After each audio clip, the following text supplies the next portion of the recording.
Comics, video games, movies, television.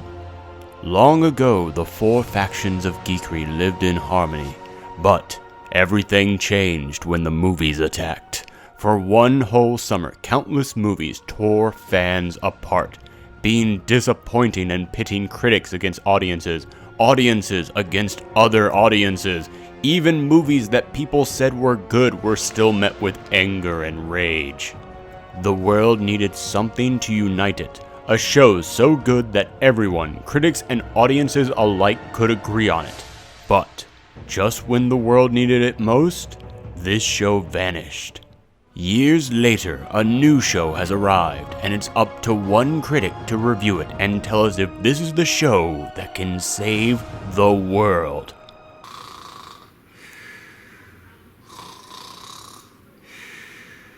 I said it's up to one critic to review it.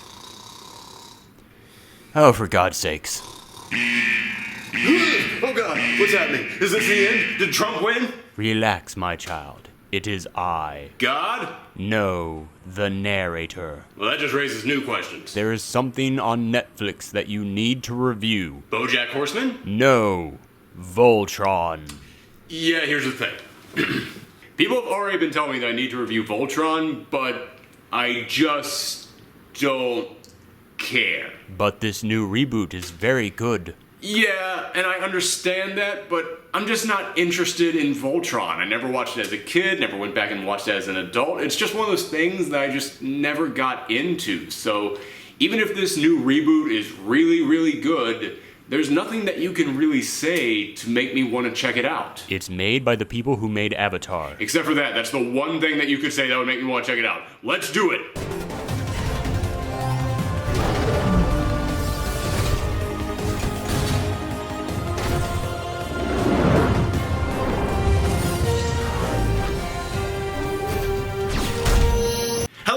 It's me, Aaron, and welcome to another episode of Thorgi Reviews, the review show in which I tackle everything from the world of geekery, and today we're going to be reviewing the Netflix original Voltron reboot. Now, as you saw in that opening, I didn't really care about this when I first heard about it. I just never really had an interest in Voltron until suddenly I found out it was being made by the people who made Avatar: The Last Airbender and The Legend of Korra.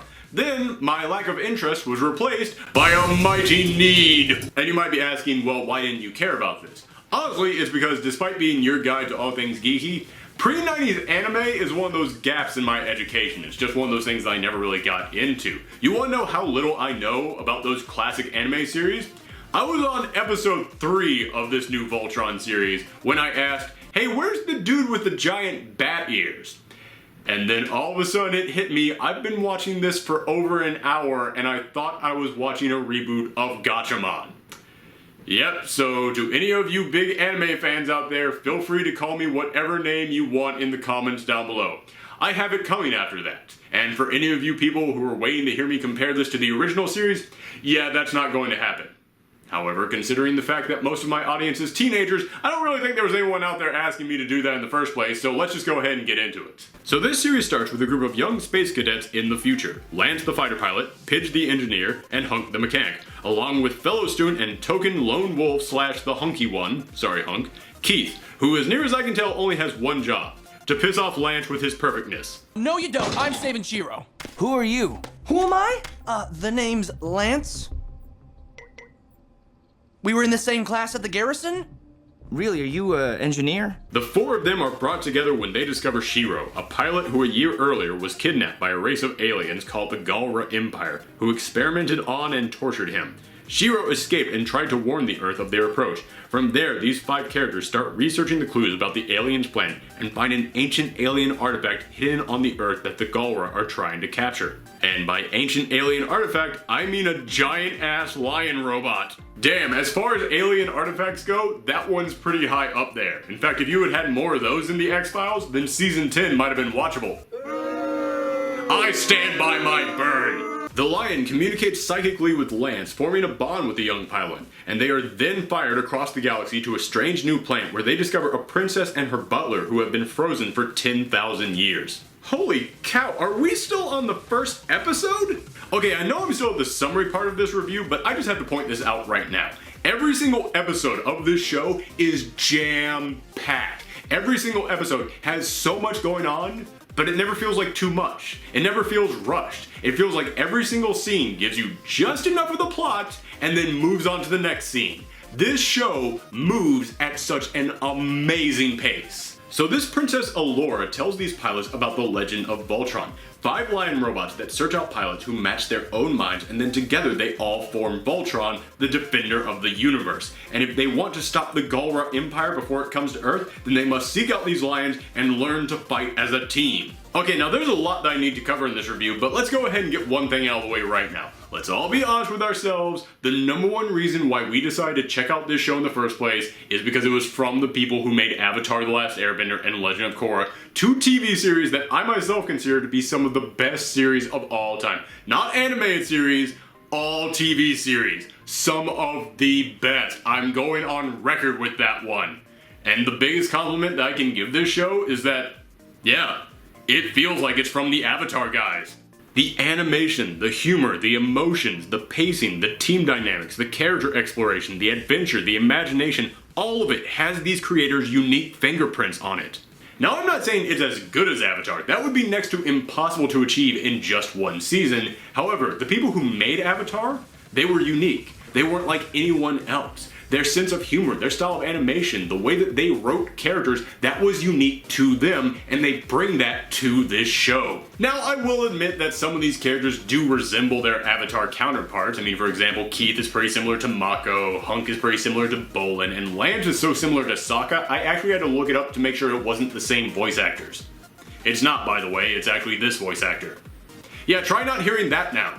But just because they share similarities doesn't make them ripoffs. Yes, for the first couple episodes I looked at them and saw their Avatar counterparts, however after that, they branched out and became their own unique original things. Just like the entirety of this show, yes, the humor and the drama might be similar to how it was in Avatar, but it is still its own unique original thing. But speaking of characters, let's really dive into them because that to me is hands down the best thing about this show. Yes, as I said, there are a few of them that remind me of their Avatar counterparts. However, the rest of the cast is completely original. The way that Shiro is tormented by his past but still fights on is inspiring. Allura is a joy from start to finish while getting deep and emotional when she needs to be. And Pidge, wow, I do not want to spoil anything, so if you haven't watched this series, then do not look up the twist because it is amazing, and applause to the actor playing him. They nailed it. Again, I cannot stress this enough, do not look up the spoiler, and for the love of God, don't read the comments down below, because if I learned one thing from my Star Wars review, if you tell people don't spoil it, they're going to spoil it.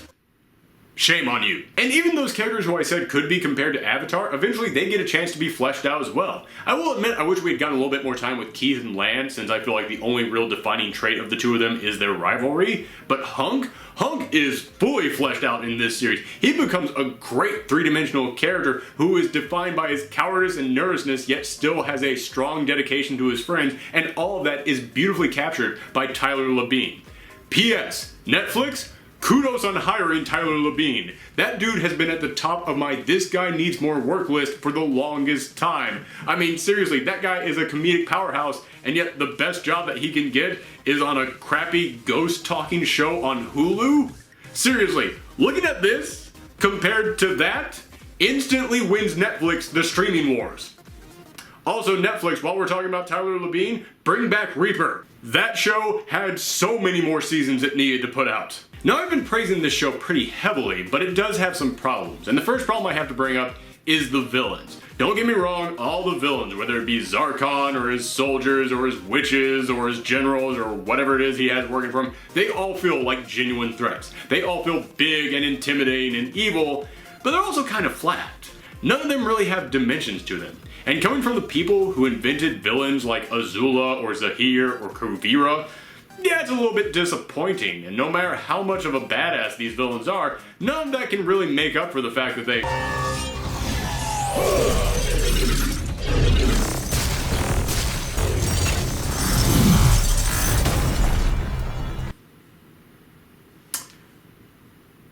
I'm sorry, did he just fight one of the lions by himself?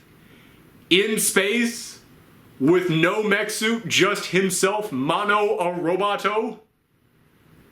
Okay, I take it back. Some of the levels of badassness in this show can make up for the flatness. However, there is one problem that this show has that all the badassness in the world can't resolve, which is that this show loves Deus Ex Machinas. It loves having the answer to their problem magically show up right when they need it. And don't get me wrong, I understand that that is a part of all these giant robot shows where a group of teenagers pilot animal-like robots that all form together into one giant humanoid robot. No offense. None taken. But even by those standards, this show overdoes it with the Deus Ex Machinas. They can't form Voltron. They really need to form Voltron. Magically, they can form Voltron. Okay, you know what? I'm gonna let that one slide. That kind of thing happens all the time in these types of shows. In fact, it's important to have that moment in there, so that one doesn't bother me at all. But then suddenly they're fighting a giant monster. That monster can't be harmed by any of Voltron's attacks. And then all of a sudden, Voltron just magically forms a brand new weapon that's exactly what it needs to harm this monster. Okay, you know what? Again, that kind of thing happens all the time in these types of shows. Gonna just let that one go for now. However, that kind of thing keeps happening over and over and over again until it got to a point in which in the next to last episode, they had to go on this dangerous mission, and no spoilers, but they had to go on this dangerous mission. There was no way to achieve this mission until suddenly one of the characters just goes, oh, by the way, I have this secret ability that I've had the entire time, and I just never brought it up, but it's the exact ability that we need in order to accomplish this mission. Yeah, that was the moment in which I just had to throw my hands up and go, for real, man? For real. You had this entire time, and in 10 episodes, you never once brought it up, because if I had that ability, it would have come up at some point. So yes, I'm sorry, I hate doing this, but I can't excuse this. This show overdoes it with the Deus Ex Machinas, and that's that. So that is indeed a mark in the negative column. Now, as for the positive column, yes, despite those few problems that I have, this show succeeds in every other way. The story is full of twists and turns and balances drama and humor so well. As I said, you can tell this is from the Avatar guys, not just because the tone and the flavor of the series are the same, but because the quality of the storytelling is just as good. You really go in depth with each of these characters. Elements of the story that you thought would be forgotten end up coming back just a few episodes later. The team dynamics are handled wonderfully. Every single character in this show feels like they are contributing to the team, and it feels like they have a reason to be there. And the imagination and the creativity behind this universe is so huge.